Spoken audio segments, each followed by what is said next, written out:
Hello, welcome back. Today we have Dustin Hoog with us. He has been a real estate investor for 8 years, investing in single family homes. And his goal and what he wants to be known for is helping people create a life by design. And today we're going to talk about how he's doing this for himself. And we might ask some accounting questions at the end to kind of open the door for that and for everyone else to hear how everyone is doing their accounting. Welcome, Dustin. Tell us a little bit about yourself. Yeah, appreciate having me. Like you said, I'm an investor. I'm also a realtor, but more importantly, I'm a husband, a father, and a coach. Before I'm anything else, I have two kids. Live in a suburb of St. Louis, Missouri.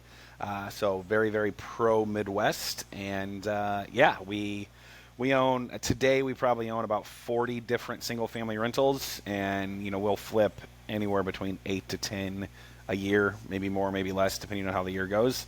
Um, and then I coach other people and other agents to get into investing as well. Very nice. Yeah. So you do the flipping and the long-term rentals. What's your favorite side of it? 100% the rentals. Yeah. I believe in creating wealth. Rentals don't really create a lot of income, especially in the beginning, but they can create massive wealth. So we do the flipping for income, especially after my wife left corporate America. So she kind of runs that, and it, takes care of that income part. Yeah.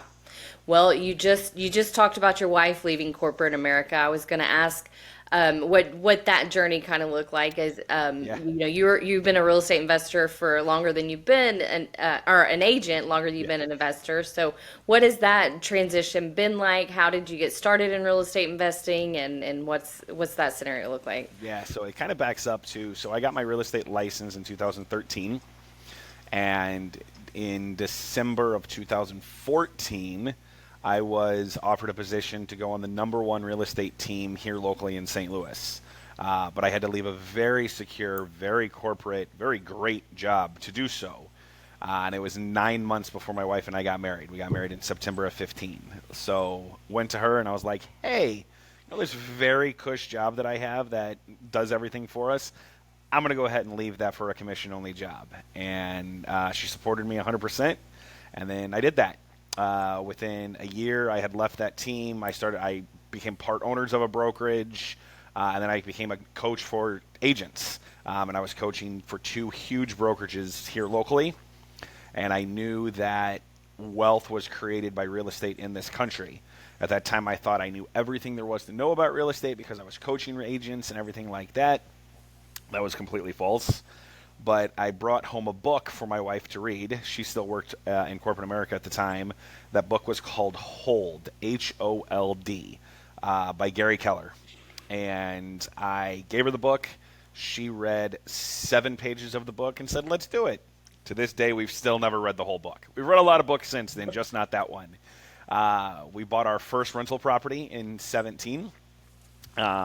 Doing it what I'm going to call the traditional way, where you put 20% down. We bought it off the MLS because, again, I thought I knew everything about real estate there was, and I realized that was completely false. So that worked well, but we didn't have more 20%. Actually, you'll get a kick out of this. We took our money that we had saved for taxes that year to buy that rental property for the 20% down.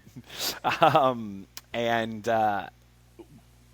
then I found out about true real estate investing. I was invited to a real estate investment association, REIA, and that's where I'm going to say our lives changed. I always joke because that night I won a free coaching consultation with the club's coach. I think everyone won that free consultation, but we signed up, we paid for the coaching, and bought our second rental property that night. And since then, we've owned up to 75 rentals, and we've probably done over 100 fix and flips. So Very, it went fast in 8 years. very nice. I got two big takeaways about that.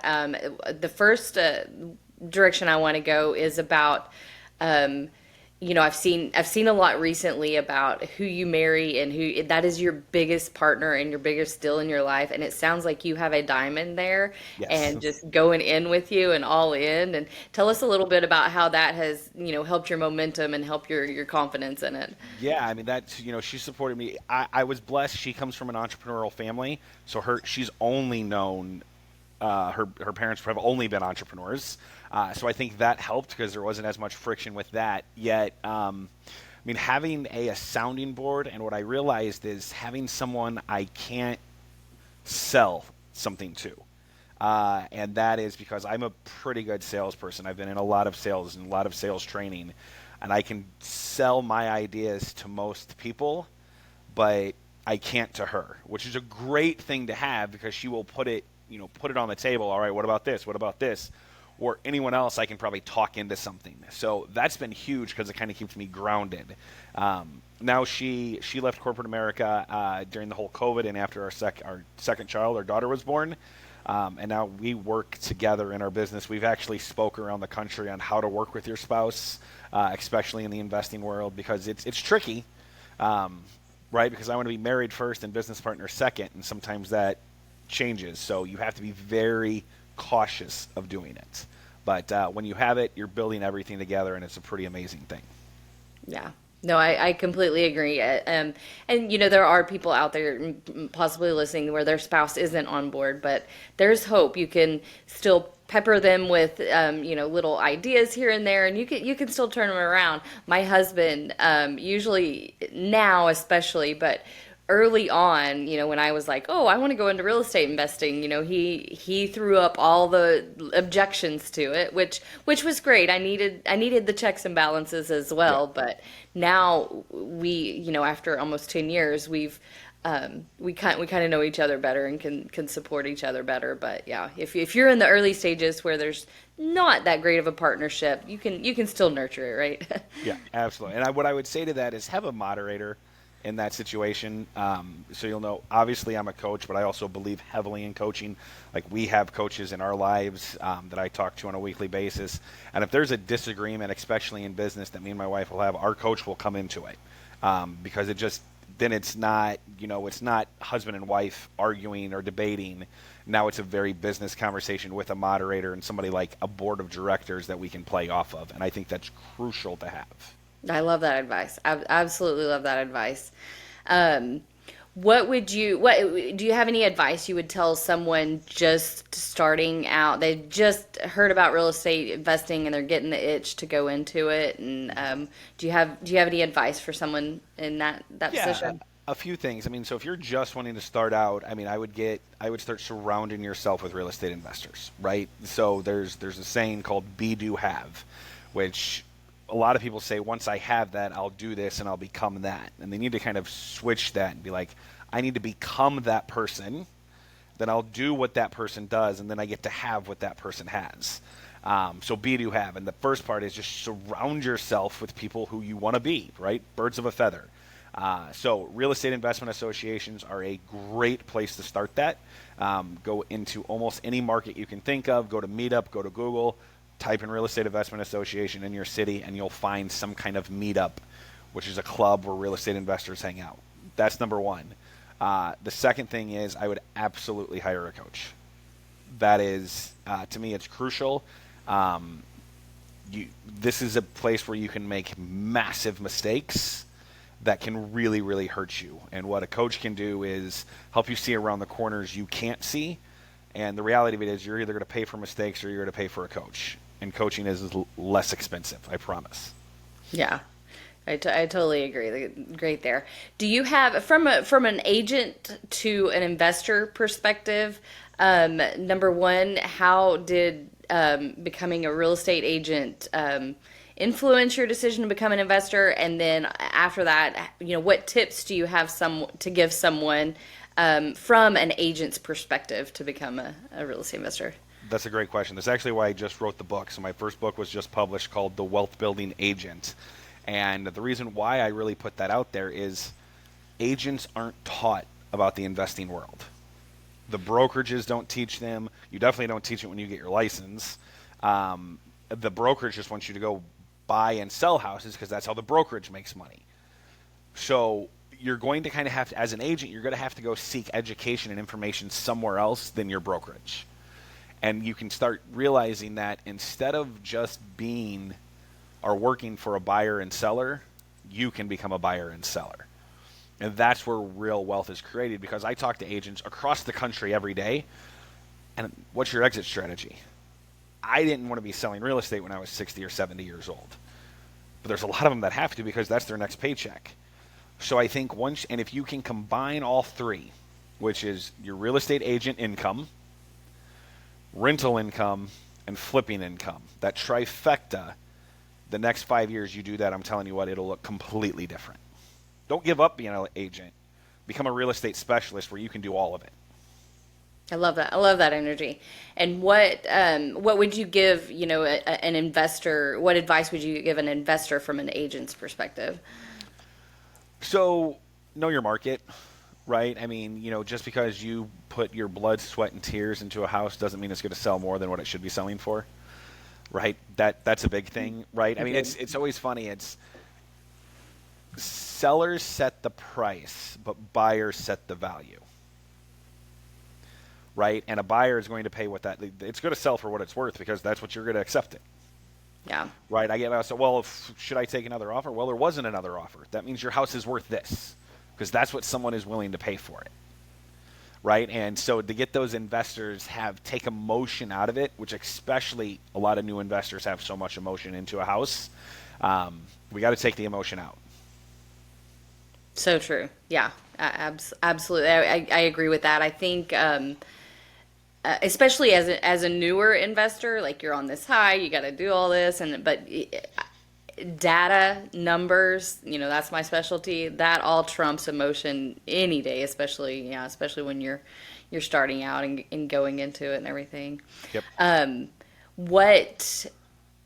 What is your big goal? Where is your end game? What's your exit strategy for all of it? So mine is coaching more, right? So I Yeah. mean, we're still going to buy rentals. We're still going to do flips.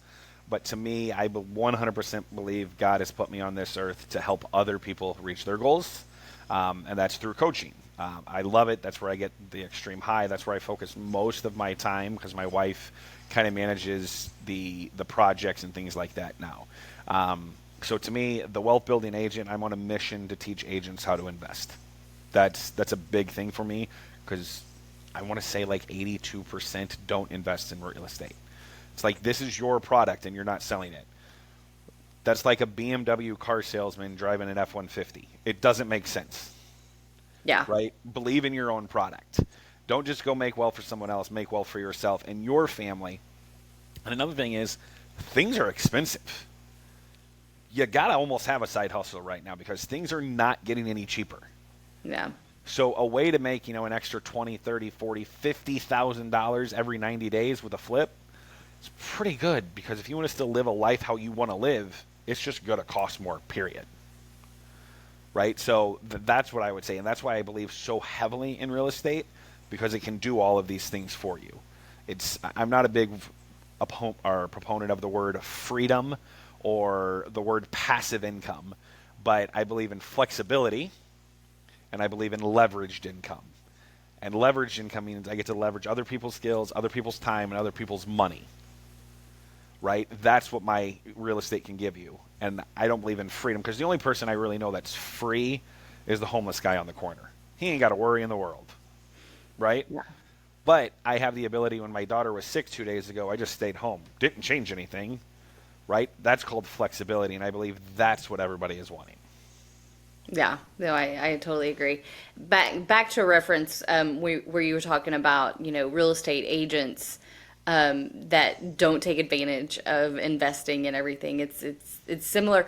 I have I think I have an episode and some YouTube channels out there about how I'm a CPA, and I was in a job, and I was so stressed out to the max and everything, and we woke up one day and realized we were so far in debt. It's like I manage all this money for these other people, and like we let it go for us. I mean, because when it's like almost when you're so close to it, you put your blinders on it and you don't see it until you take a deep breath and look up. And I feel like you can find that in almost any industry where you get so overwhelmed with it all. And so Yeah.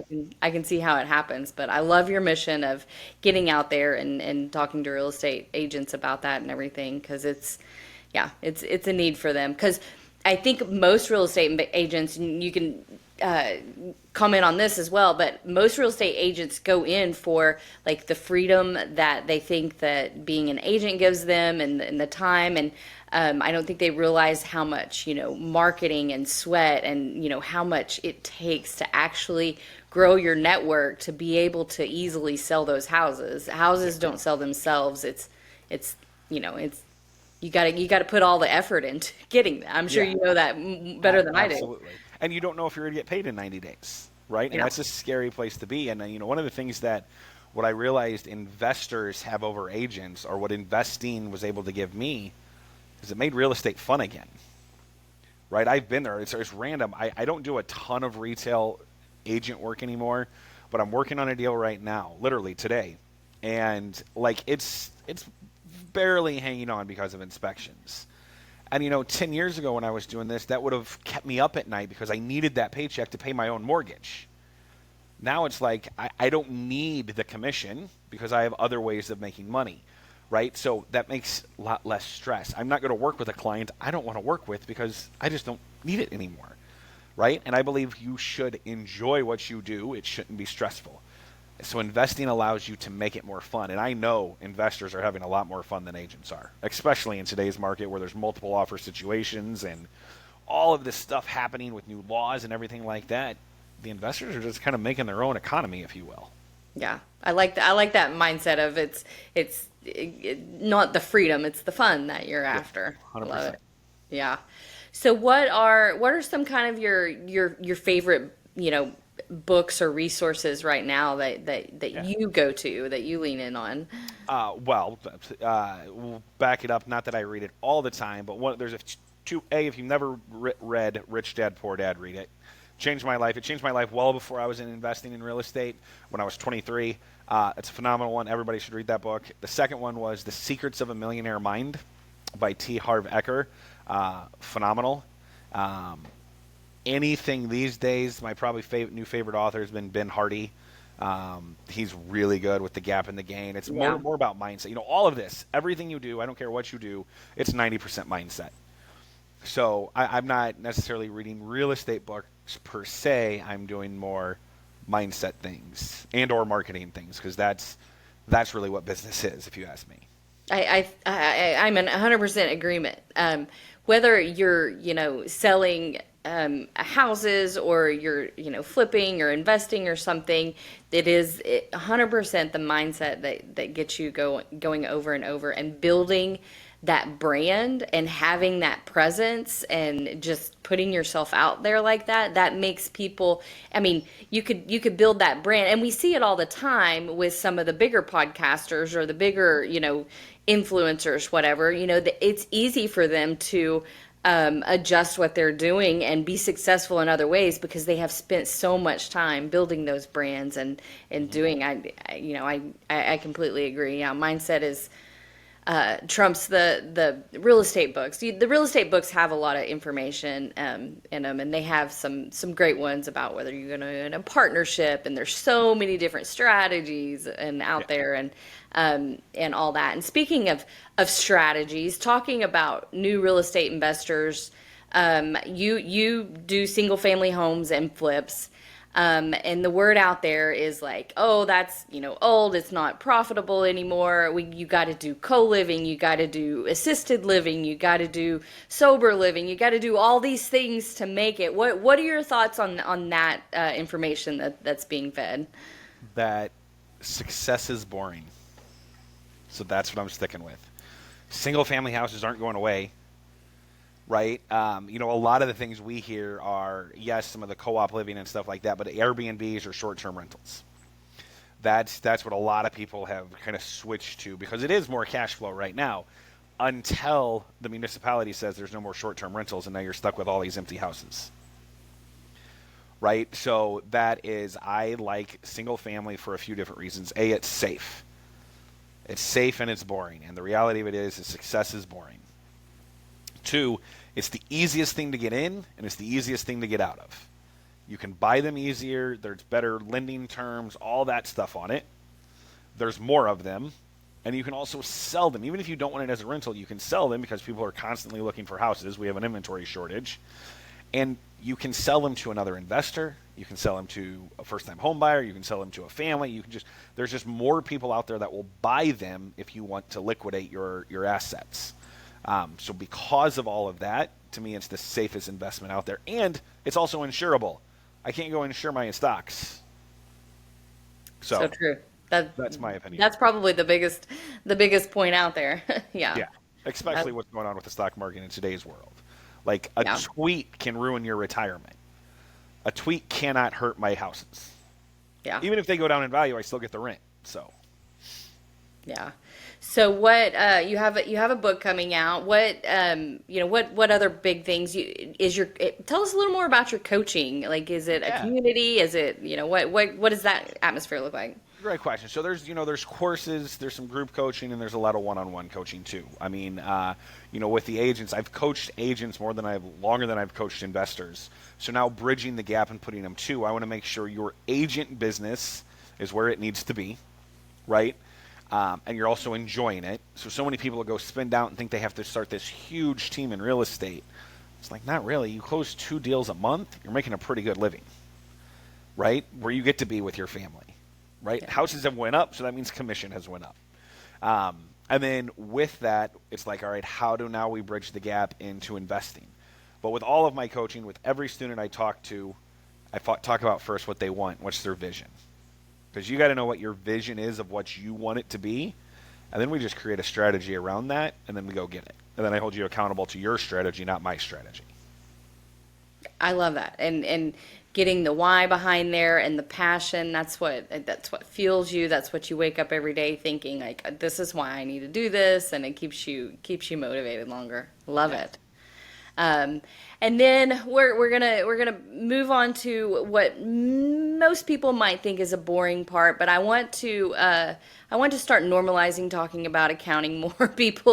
People feel like so much shame around bookkeeping and their accounting systems and everything, and we're not gonna have a huge long conversation on it, but just share a little bit about what your accounting system looks like, and what it's looked like throughout your journey when you started until today. So there's been many variations of it, but we do for the last 6 years now. We've been blessed with somebody who's really on our board of directors is what I would call her, as an accountant and our bookkeeper. Because I also own other businesses besides all these, or that I've already sold and stuff like that, and she's been with us every step of the way. Now, there's a few things I want to come back to. Is we should absolutely normalize talking about it, because our numbers are our scoreboard. There's not an athlete, and I'm not an athlete, but there's not an athlete out there that doesn't know the score of his game. Yes. That's what bookkeeping and that's what accounting really is.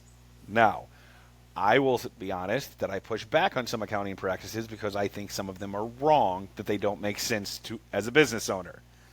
The big one, which you'll probably laugh at this, if it leaves my account, it's an expense in my world. But you don't think a mortgage payment's an expense on the P&L because it's a balance sheet transfer. So I get all that. I just don't agree with it. So with that, my accountant... The IRS doesn't agree with you either. There's a lot I don't agree with on them.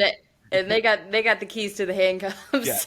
So our accountant will do what she's supposed to for the IRS and then give me the report I want to see. For like that, and I agree with that. That gives you more of a cash flow picture, and you need to see your cash position. That's a huge, especially one of my mottos is there are only 3 things certain in life, and that's taxes, death, and a real estate investor running out of cash at a very important time. Absolutely. And so I can understand seeing that cast position on there, and that should be a conversation, absolutely, when you're looking at that. No, Yeah. I agree in that respect. Absolutely. Yeah, so I push back. It's funny, and we butt. I wouldn't say we butt heads. She just listens to me vent. She does what she's supposed to, and then gives me what I want off of it. But I think it's having those conversations, and I think that's why not just investors, but so many business owners don't like talking about accounting because it's not. Oh, I made this amount of money this year. Well, cool. Where is that? Well, I don't know where it is. Well, you told me I made this amount of money. I need to see that. That means I can go buy a boat if I want to buy a boat, but I don't have the money to go buy a boat. So I think that's where the conversations need to happen. It's all right. Yes, if we say we make this money, but that doesn't mean it's there. So having more in-depth conversations, I think, around accounting versus just finishing your taxes. That I completely agree, and I think that confusion and the unfamiliarity with the terms and where things are, and they've having the CBA license and a background, like I understand like why they do what they do. It doesn't mean I agree with it, but I understand where they come from and all that. But it's a lot of information to briefly, kind of explain to someone. And so people just don't want to learn it, so they're unfamiliar with it, and it kind of stays in that position. But I think if you kind of slowly start dipping your toe in the water and get it more and more, especially with your first investment, doing it yourself, and just even on an Excel spreadsheet, just seeing the numbers go in and out and getting used to those numbers. We analyze these deals on spreadsheets to death and make sure they're going to cash flow and make sure they're going to pro forma right and all this other stuff, and then we get the rental, and we don't even know, like we're always like, why do I have to keep paying money in there? And it's, oh, because taxes went up, oh, insurance went up, this happened, and we didn't plan for this capex expense and all that. So it just you're It's right, it's the scoreboard that you need to keep track of. and not just once a year. That's the biggest thing I'll tell anybody. I mean, there is, in my opinion, once a week, if you're doing flips, if you're doing rentals, if you're doing anything, once a week you need to have a numbers conversation. You need to make sure all the numbers that you've spent that week at Home Depot or whatever is updated, so you know exactly how much money you have into 123 Main Street versus your budget when you said you were only going to put this amount in it, right? So there's so much of that needs to be going on that I don't think a lot of people talk about.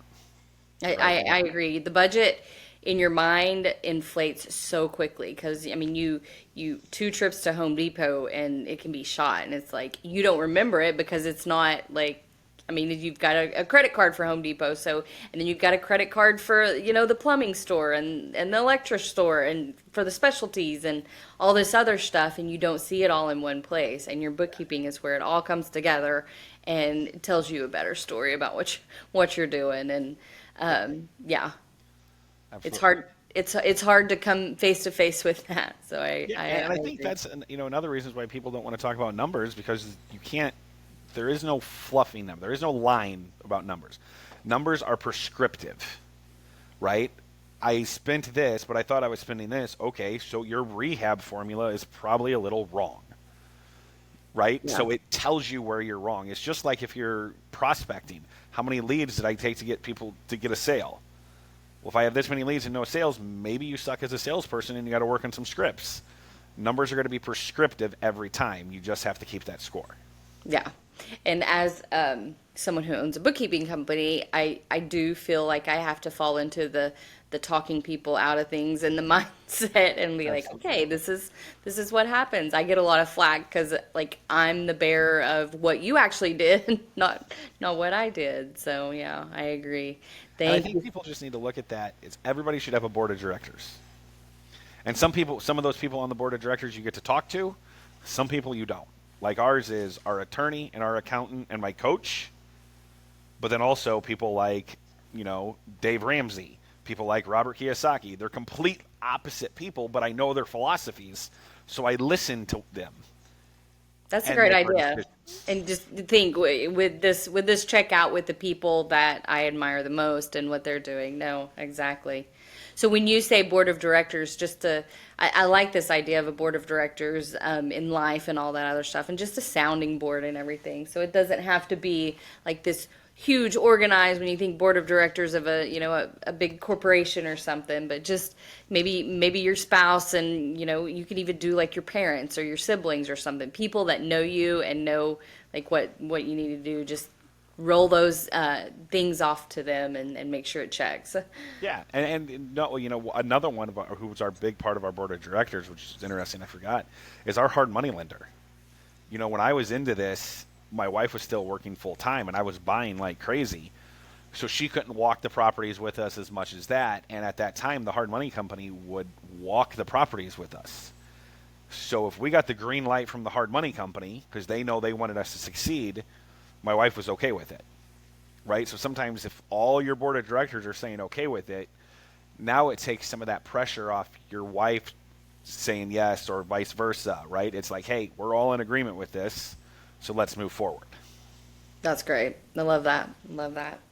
Well, Dustin, thank you so much for chatting with us today. Tell us how we can get in touch with you, where we can find your book, your social media stuff.